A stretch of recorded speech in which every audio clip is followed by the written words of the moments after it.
خاطر يهدي عمر، وعشان برضه هو ما حبش ان الموضوع يتطور اكبر من كده، وان عمر ده يغلط في الشارع بالطريقه دي. شاب عنده نخوه ورجوله، وطبعا يعني الا ما رحم ربي لان بقى نادر دلوقتي. المهم طبعا التاني ما عجبوش الوضع، حصل ما بينهم مشادة كلاميه.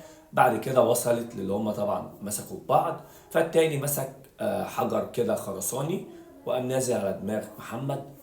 وللاسف طبعا يعني كان بيقتل. وما استكفاش بكده، لا ده كمان راح جاب اخوه اللي هو ناصر السماك، وطبعا ده يعني دي شهرته هناك.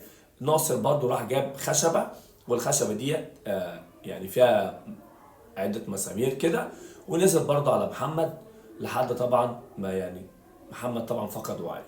وما استكفوش بكده، لا جرجروه كده من ايديه كده في الشارع، وسحبوه قدام محلات تجارية، وفضلوا طبعا يعني يضربوا فيه، زائد ان